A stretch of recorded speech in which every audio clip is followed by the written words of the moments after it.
ಮಾಂಸ ತಿಂದವರಿಂದ ದೇಶ ಹಾಳಾಗಿಲ್ಲ ಅನ್ನತಕ್ಕಂಥ ಮಾತನ್ನು ಹೇಳಿದೆ. ನೀವು ಚಪ್ಪಾಳೆ ಹೊಡೆದಿರಿ ಅಂತ ನಾನೇನು ಸಂತೋಷ ಪಡೋದಿಲ್ಲ. ನೀವು ಅವ್ರಿಗೂ ಹೊಡಿತೀರಿ ಚಪ್ಪಾಳೆ. ಹೊರವ್ರನ್ನ ಹೆಗಲು ಬಾರ ಅಂತ ಕೂರೋನ್ ಕುಂಡಿ ಬಾರ ಅಂತ ಏನು ಮಾಡೋದು ಪಲ್ಲಕ್ಕಿ ಉತ್ಸವ. ಮೂಢನಂಬಿಕೆ ಅಂದ್ರೇನು ಹೇರಲ್ಪಟ್ಟ ನಂಬಿಕೆ ಅಂತ ವಿಚಾರಕ್ಕೆ ಒಳಗಾಗ್ರಿ. ನೀವು ಎಲ್ಲಾನು ಒಂದೇ ಸಲ ತಿಳ್ಕೊಳ್ಬೇಡ್ರಿ. ಈಗ ಹೋಗಿ ಕೈ ಕೊಡ್ತೀರಿ, ಕೈ ತೋರಿಸ್ಬಿಟ್ಟು ಭವಿಷ್ಯ ಹೇಳ್ರಿ ಅಂತೀರಿ. ಯಾರ ಭವಿಷ್ಯ ಯಾರು ಹೇಳ್ಬೇಕ್ರಿ?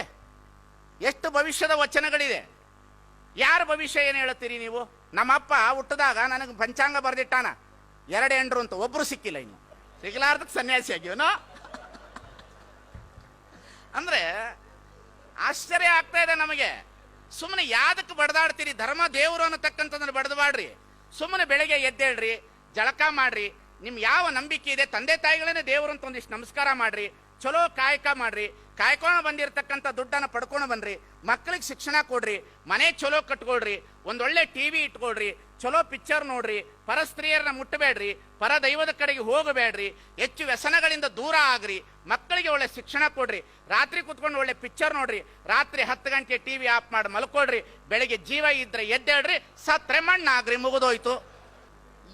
ನನಗಂತೂ ತಿಳಿಯೋಲ್ದಪ್ಪ. ಹೋಗಕತ್ತಾರ ಜನ.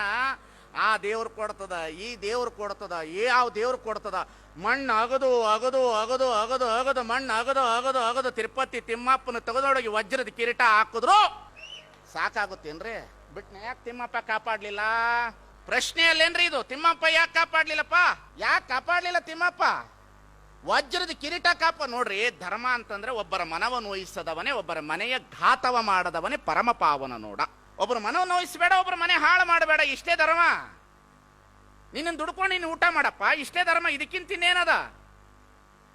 ದೇವಸ್ಥಾನಕ್ಕೆ ಹೋಗ್ತೀವಿ, ನೋಡ್ಬೇಕು, ಕಾಮತ್ ಹೋಟ್ಲಲ್ಲಿ ಹಾಕದಂಗೆ ಹಾಕಿರ್ತಾರೆ. ಇಡ್ಲಿಗಿಷ್ಟು, ಖಾರಾಬಾತಿಗಿಷ್ಟು, ಟೀಗಿಷ್ಟು, ಬಿಲ್ವಾರ್ಚನೆಗಿಷ್ಟು, ತಲೆ ಬೋಳ್ಸೋದಕ್ಕೆ ಇಷ್ಟು, ಹೋಟ್ಲದು ಕಾಮತ್ ಹೋಟ್ಲು ದೇವಸ್ಥಾನ ಹಾಕಿ ಬಿಟ್ಟಿರ್ತಾರೆ ಲೀಸ್ಟ್. 250, 500, 1000 ಬಿಲ್ವಾರ್ಚನೆಗಿಷ್ಟು, ಪೂಜೆಗಿಷ್ಟು, ತುಪ್ಪಕ್ಕಿಷ್ಟು, ಸಂಕಷ್ಟಿ ಹರ ಗಣಪತಿ ದಿವಸದ ನೀನು ಗಣಪತಿ ಸೇವೆ ಮಾಡಿಬಿಟ್ರ ನಿನಗೆ ಪುಣ್ಯ. ಆ ಬೆಣ್ಣೆ ಕರೆಸ್ಕೊಂಡು ನಾವು ತಿಂದ್ರೆ ನಮಗೂ ಪುಣ್ಯ. ಮಜಾ ಹಂಗದ ಹೇಳ್ತೀನಿ ಕೇಳಿ. ಕೊಲ್ಲೂರು ಮೂಕಾಂಬಿಕೆಗೆ ಸೀರೆ ಉಡಿಸಿದ್ರೆ ಸಾಕ್ಷಾತ್ ದೇವರೇ ಸೀರೆ ಉಡಿಸಿದ ಹಾಗೆ. ಎಲ್ಲಮ್ಮನಿಗೆ ಸೀರೆ ಉಡಿಸಿದ್ರೆ ಬಹಳ ದೊಡ್ಡವಳೇನು ದೇವ್ರು ಬೆತ್ತಲೆ ಇರ್ತಾಳೇನ್ರಿ? ಕೇಳ್ತೀನಿ ನಿಮ್ಮನ್ನ ಪ್ರಶ್ನೆ. ಕೊಲ್ಲೂರು ಮೂಕಾಂಬಿಗೆ ಸೀರೆ ಉಡಿಸ್ತೀರಿ, ನಿಮ್ಮ ತಾಯಿಗೆ ಹರಿದ ಸೀರೆ ಉಡಿಸಿ ಮನೆ ಹಾಕೊಂಡಿರ್ತಿರ್ತೀರಿ. ವಿದ್ಯಾವಂತರಾದವ್ರು ನಿಮ್ಮ ತಂದೆ ತಾನೇ ತಗೊಂಡು ವೃದ್ಧಾಶ್ರಮಕ್ಕೆ ಬಿಟ್ಟಿರ್ತೀರಿ. ಮಾನವೀಯತೆ ಇಲ್ಲದಿರ್ತಕ್ಕಂಥ ಧರ್ಮ ತಗೊಂಡು ಏನು ಮಾಡೋದ್ರಿ? ಮನುಷ್ಯತ್ವ ಇಲ್ಲದಿರ್ತಕ್ಕಂಥ ಧರ್ಮ ತಗೊಂಡು ಏನು ಮಾಡೋದು? ಹಡದ ತಂದೆ ತಾಯಿನ ಗೌರವಿಸಲಾರದವರು ಕೊಲ್ಲೂರು ಮೂಕಾಂಬಿಕೆಗೆ ಸೀರೆ ಉಡಿಸಿದ್ರೆ ದೇವರು ಒಲಿತಾರಂದ್ರೆ, ಮೂಕಾಂಬಿಕೆಗೆ ಸೀರೆ ಉಡಿಸ್ತಾರ, ಇವ ಸೀರೆ ಉಡಿಸಿ ದೇವ್ರು ನೋಡ್ಬಿಡ್ತಾನೆ, ಧನ್ಯ. ಅದು ಎಂತಹ ಸೀರೆ? ಮೊಳಕಾಲ್ಮೂ ಸೀರೆ, ಧರ್ಮಾವರಂ ಸೀರೆ, ಕಾಂಜೀವರಂ ಸೀರೆ, ಬನಾರಸ್ ಸೀರೆ, ಮೈಸೂರು ಸಿಲ್ಕ್ ಸೀರೆ. ಇದನ್ನೇ ಉಡಿಸ್ಬೇಕ್ರಿ ಆಕೆಗೆ, ಬೇರೆ ಉಡ್ಸಂಗಿಲ್ರಿ. ರಂಜಾನ್ ದರ್ಗವ್ರೆ ಆಕೆ ಕಾಟನ್ ಗೀಟನ್ ಉಡಲ್ರಿ. ಕೊಲ್ಲೂರು ಮೂಕಾಂಬಿಕೆ ಆಕೆ ಹೈ ಕ್ವಾಲಿಟಿ ದೇವತೆ ರೀ. ಆಕೆ ಸ್ಟ್ಯಾಂಡರ್ಡ್ ITBT ದೇವ್ರ ತೋಳು. ಅವಳಿಗೆ ಆ ಸೀರೆ ಉಡಿಸ್ಬಿಟ್ರೆ ಪುಣ್ಯ ಅಂತ ಇವನು ಹೇಳ್ಬಿಡ್ತಾನ. ನೀವು ಹೋಗ್ಬಿಟ್ಟು ಸೀರೆ ಉಡಿಸಿ ಹೊರಗಡೆ ಬರ್ತೀರಿ, ಊಟದ ಮೇಲೆ ಮಾರನೇ ದಿವಸ ಪೂಜಾರಿ ಹೆಂಡತಿ ಉಟ್ಕೊಂಡು ಹೋಗ್ತಾ ಇರ್ತಾಳೆ. ಮನುಷ್ಯನಿಗೆ ಅರಿವು ಬರಬೇಕ್ರಿ. ಮನುಷ್ಯನಿಗೆ ಅರಿವಿನ ಪ್ರಜ್ಞೆ ಕೊರತೆ ಇದೆ. ಇದಕ್ಕಾಗಿ ಬಸವಣ್ಣ ಎಚ್ಚೆರ್ತ, ಇದಕ್ಕಾಗಿ ಬುದ್ಧ ಬಂದ, ಇದಕ್ಕಾಗಿ ಬಸವಣ್ಣ ಹೇಳದ, ಕಲ್ಲು ದೇವರು ದೇವರಲ್ಲ, ಮಣ್ಣು ದೇವರು ದೇವರಲ್ಲ, ಮರ ದೇವರು ದೇವರಲ್ಲ, ಸೇತು ಬಂದ ರಾಮೇಶ್ವರ, ಗೋಕರ್ಣ, ಅಷ್ಟಾಸೃಷ್ಟಿಗಳಲ್ಲಿರುವ ದೇವರು ದೇವರಲ್ಲ, ತನ್ನ ತಾನಾರೆಂದು ತಿಳಿದೊಡೆ ತಾನೇ ದೇವನೋಡ ಅಪ್ರಮಾಣ ಕೂಡಲ ಸಂಗಮ ದೇವ.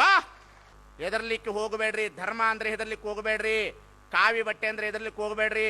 ಎಲ್ಲಾದರೂ ಶಾಪ ಕೊಟ್ಟುಬಿಟ್ಟಾನು ಅಂತ. ಶಾಪ ಕೊಡೋನು ಸ್ವಾಮಿ ಅಲ್ಲ, ಜನರ ತಾಪವನ್ನ ಕಳೆಯುವವನು ಸ್ವಾಮಿ. ಶಾಪ ಕೊಡೋನು ಸ್ವಾಮಿ ಅಲ್ಲ, ಜನರ ತಾಪ.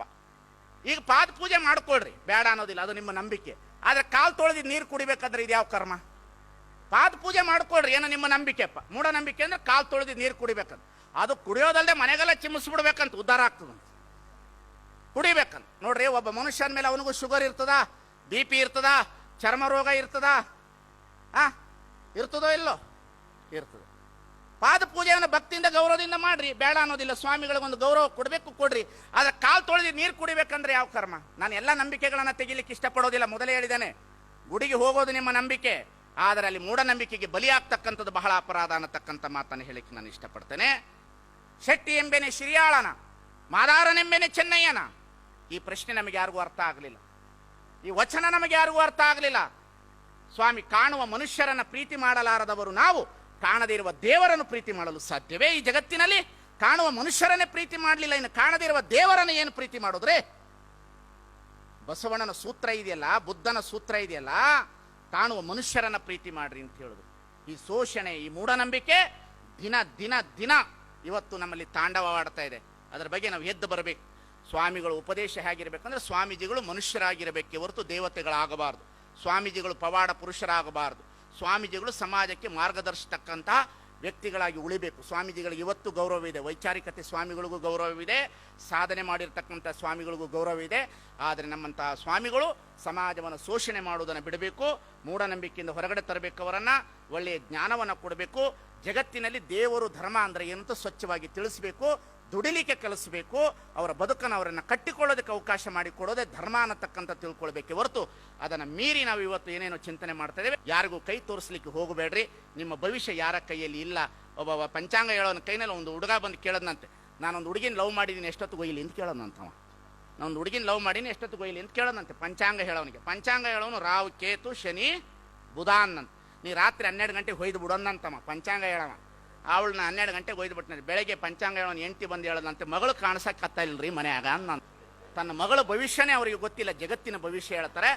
ನಮಗೆ ಇಂದ್ರ ಬಲ ಬೇಡ, ಚಂದ್ರ ಬಲ ಬೇಡ, ತಾರಾ ಬಲ ಬೇಡ, ಗುರುಬಲ ಬೇಡ, ನಮ್ಮ ತೋಳು ಬಲದಿಂದ ನಾವು ಬದುಕೋಣ ಅನ್ನತಕ್ಕಂಥ ಮಾತನ್ನು ತಮ್ಮೆಲ್ಲರಿಗೆ ಹೇಳ್ತಾರೆ.